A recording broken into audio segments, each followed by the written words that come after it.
Hello, and welcome to Discovery Corner. I'm Claire Melvin. Pop the kettle on, pour yourself a glass of wine, maybe even put your trainers on or run a bath, and join me for another journey of discovery. It probably hasn't escaped your attention, but it's May. I'm not sure where the first third of 2026 has gone, but gone it has. And if you've been outside recently, you'll have noticed that the blossoms have blossomed, the trees are full of leaves, the flowers and summer plants are more than just awake, they're thriving and back into life. When just a few weeks ago, there was bare earth and they were still in their slumber. We're in growing season, and that's what has been on my mind recently. Growth. What it means, what it takes, and what we can learn from nature. So that's what this episode of Discovery is all about. Growth. And yours, specifically. Now, the definition of growth is the process of growing or an increase in size, number, or significance. And grow is to increase in size and develop physically. As adults, when we talk about growth, we're not really talking about getting bigger, unless you're training to be a bodybuilder, but more about expanding your horizons or learning something new. We often hear about a growth mindset, where people believe that their most basic abilities can be developed through dedication and hard work, with brains and talent the starting point. This view creates a love of learning and resilience. It can be doing something like taking up a new hobby, such as knitting, learning a new language, or even retraining and embarking on a new career. Back in my 20s, I was temping and I was offered the opportunity to train as an accountant. Now, it's a noble profession, and I do have an economics degree. I also did not see myself in an office every day for the rest of my life. And looking at numbers and knowing that that would not fulfill me, I respectfully declined and went abroad for a few months to teach English and think about what kind of life I wanted for myself. Now, you may be wondering why I'm sharing this story, because it's not exactly me showing I'm growing, but in a way it was, because it was recognising that I had this amazing opportunity, but it wasn't the right one for me, and I didn't want to take it just because it was offered. And we all have our own growth stories and opportunities that we've been offered, that we've accepted or passed on. And years later, we feel either relief or maybe some remorse. And I promise you, there is zero remorse about me not training to be an accountant. It absolutely was the right decision for me. But all these opportunities, whether we've taken them or not, they have all taken us to be the people who we are today. And we can't change the past, but it has shaped us. And maybe, just maybe, taught us a few things along the way. So back to the topic at hand. And I started the episode talking about the outside world coming back to life recently. Brown being replaced by green and lots of colour. Now, plants don't grow by accident. I am not green-fingered at all, so I know this. You can have the finest seeds in the world, but if you don't look after them and you put them in conditions that suit them, you put them in conditions that don't suit them even, guess what? Nothing happens. Plants need sunshine. They need water. The right soil. Sometimes they need fertiliser or extra fuel. And on cold nights, they need protection. Now, you wouldn't necessarily put little jackets around them. Don't know how you could do that, actually. But it's definitely one of the reasons why seeds are planted in pots in greenhouses. You have a much greater control over the conditions. And of course, we're people and not plants, but the same analogies apply. Sunshine. This is the stuff that lights you up. The fun stuff. Spending time doing the things you love with the people you love. The things that give you energy, your passions, your purpose, your tribe. Water. This is your nourishment. It's your food, your hydration, and water. Sleep. Movement.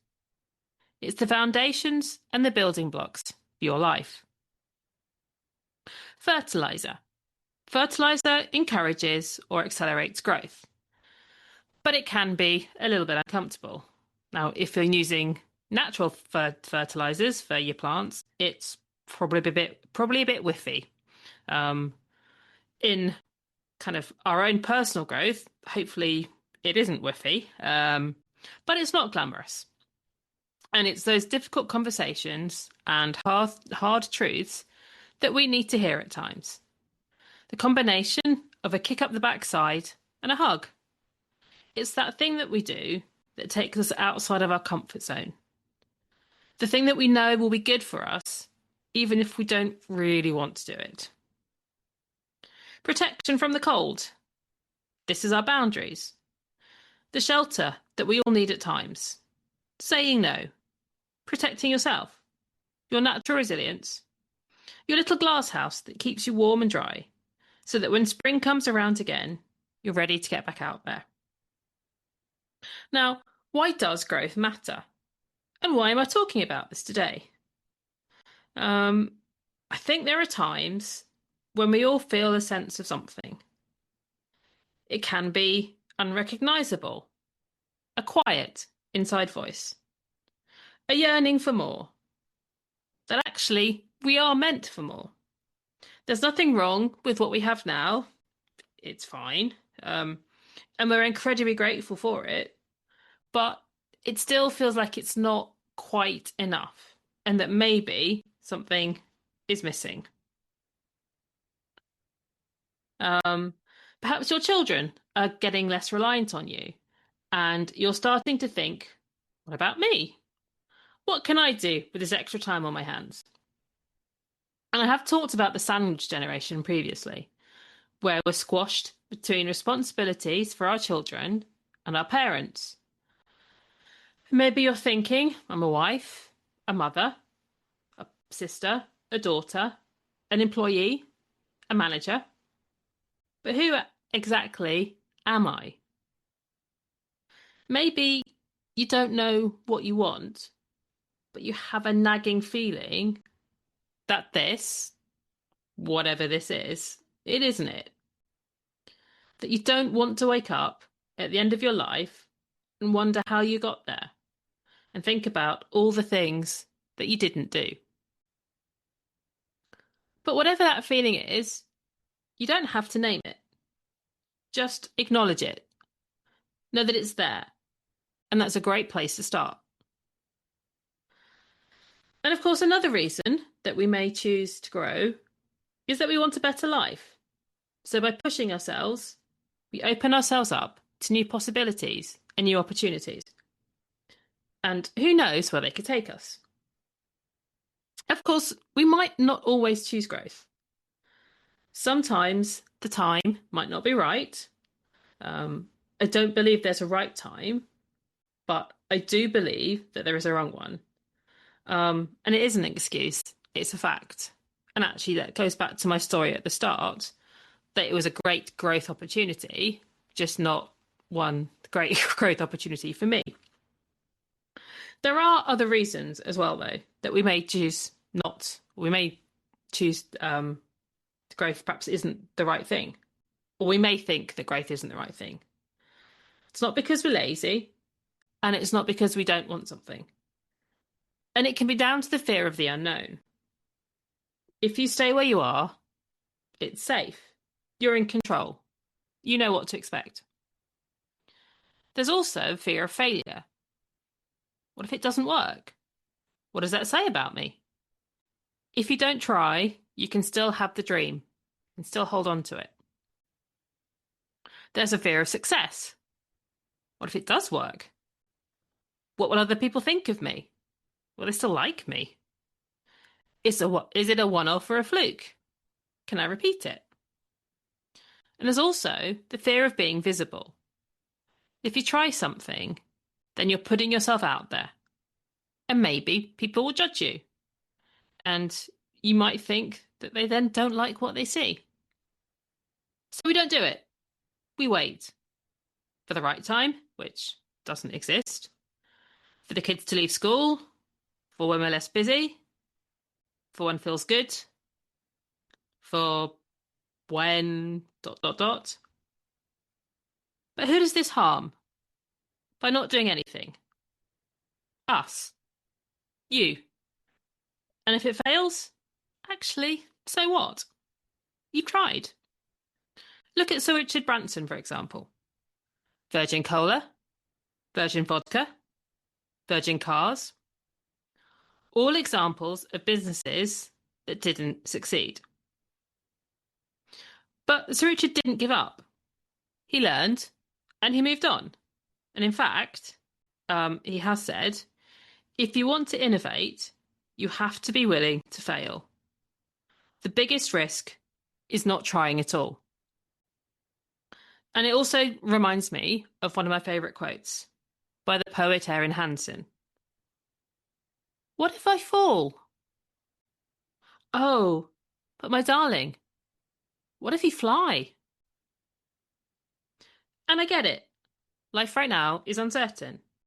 And it's hard. And it feels really hard. And staying where we are, it's safe. It might be exhausting, but we know where we stand. It's familiar. We know what to expect. And then this is when I'd say again, there isn't a right time. And there is a wrong one. And the best thing that you can do is to make a decision with all the information that's available to you. And you know what? In 6 months' time, you can make another decision. And then another one. And another one. And ultimately, this is your life and you get to choose. But if the choice is no, because of fear, then you deserve more. And what does that show to those around you? To your children. They pick up everything, the good, the not so good.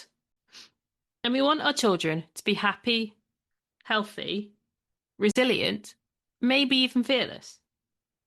And they model our behaviours. So what are your children modelling? Now, going back to gardening, if you stop taking care of your garden and you stop pruning, stop tending the soil, you stop nurturing your plants, your gardens overgrow. They become untidy. I don't like calling plants weeds. To me, they're wildflowers. And they can be beautiful. But they take the nutrients from the soil for the plants that you've already planted. And they grow very quickly. And they're not always the nicest of additions to your garden. And stinging nettles, here, I'm talking to you. And also, you're neglecting your garden. And you're not taking care of everything. So if we go back to our analogy, you are the gardener of your own life. And there are things that you can do right now to put yourself in the best position to grow. So get comfy and imagine that these are going in your gardener's belt. So sleep. This is probably your most powerful tool. It sets the foundations. If you're tired, it's really hard to function optimally. So being well rested enables brave decisions and clarity of thought. And actually growth starts the night before with an evening and a bedtime routine. Nourishment. This is your fuel. What you eat affects how you feel. And we're not talking perfection, but intention and eating with purpose. And sometimes if you want to eat the chocolate cake, have the chocolate cake, life's too short. Maybe not every meal, but, on occasion, do it, absolutely. Hydration. Now, hydration and not being hydrated can affect your mood, your concentration, and your ability to think straight. And for me, I'm prone to headaches when I'm dehydrated and when I don't drink enough water. So drink your water. And if you don't like water, please drink something else, but stay hydrated. Movement. This isn't punishment. No, I beg to differ in my reformer Pilates classes. But movement, and indeed regular exercise, strengthen your body, improves mental health, and boosts your metabolism. And as we head into menopause, it also plays a crucial part in helping bone density, building lean muscle, and reducing the risks of injuries and falls. And I don't know about you, but if I'm struggling on a problem, I go for a walk, and it generally presents the solution. Rest and relaxation. Now, this isn't sleep. This is an intentional pausing, having a coffee in the garden, listening to the birds, reading something for pleasure, doing nothing, maybe doing some meditation. We're not human beings. We are human beings, sorry. We're not human doings. We're human beings. So sometimes just be. Fun, laughter, playing, being silly, dancing around the kitchen in your pyjamas. We need balance in life, the yin to the yang. And all work and no play, well, we don't want to end up like Jack, do we? Connection. Now, in a forest, trees share nutrients through their roots.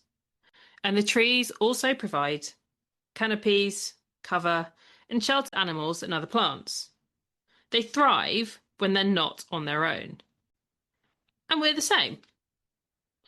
We're stronger with our tribe, our friends, families, colleagues, network of people who lift us up, who support us, who challenge us, and who celebrate us. So who are you growing alongside? And finally, in our toolkit, not belt actually, because you wouldn't fit all this into a belt, are the tools that we use. So for a garden, we would mow the lawn, trim hedges, cut back dead flowers. And pruning is important to encourage new growth. And for us, that could be saying no. So what are you tolerating that drains you? Can you start to say no? And also, it goes back to pruning people. If there are people in your life and they bring you down, can you start to push back or pull yourself back a little bit from them and concentrate and focus on the people who bring you joy and who hopefully you also bring joy to? And we talked a little bit about boundaries earlier. And this is like putting up a fence or planting a hedge. And this is as much for you as others. And it shows what you'll tolerate and what you won't. And you can always paint your fence in fancy colours. Make it yours. My final observation is around types of growth. There isn't just one. It can be quick. You try something, it works. You see results. Great. This is like planting your seed. You tend to it, your flower grows, and it's great. But it could be like an acorn. So you plant your acorn, but it takes years to establish itself and grow. And a lot of work happens beneath the soil, and you can't see it. So don't give up. Keep persevering. Just because you can't see something, it doesn't mean it's not there. And we have these oak trees that now are hundreds of years old, and they're magnificent. But it took time to get them to that place. And as we come to the end of this episode of Discovery Corner, I wanted to provide a quick recap for you. A recent walk showed me that nature has awoken from its slumber, and that we can too. Growing is about increasing in size or significance. It's going after our dreams and our goals and making small changes and trusting ourselves. I've used gardening analogies, so I can't speak today. I've used gardening analogies throughout. We are the gardeners of our lives, and we need sunshine and all the things that light us up. Water, hydration and nourishment, fertiliser, the uncomfortable truths that push us on, and protection from the elements, our boundaries, or, as I just called it, our colourful garden fence. I also talked about a wrong and a right time, and how I don't believe there is such a thing as a right time, but there can be a wrong one. And if it feels like too much now, then rather than focus on growing those fancy plants, focus on tending the garden, mowing the lawn, doing some pruning, watering and nourishing what you can. And as conditions improve, pull on your wellies, grab your sun hat and gloves and get stuck in. So as we're in May, we're a third of the way through the year. And I'd like to leave you with a question. Maybe think about it on a walk, chat with a friend over a glass of wine. If you knew that you couldn't fail, what is the one thing you would start growing this month? Now, I hope you've enjoyed this episode of Discovery Corner, and I'd love for you to share your takeaways. You can find me on Instagram or LinkedIn at Claire Melvin Coaching, or email me at claire@clairemelvincoaching.co.uk. And I'm going to end with a Chinese proverb. Be not afraid of growing slowly. Be afraid only of standing still. So go and water your plants, tend to your garden, and be the gardener of your life. So thank you for your time today, and I will see you very soon. Take care. Goodbye. Thank you for spending your time with me today. Look after yourself, and I'll see you again soon. Stay curious and keep discovering.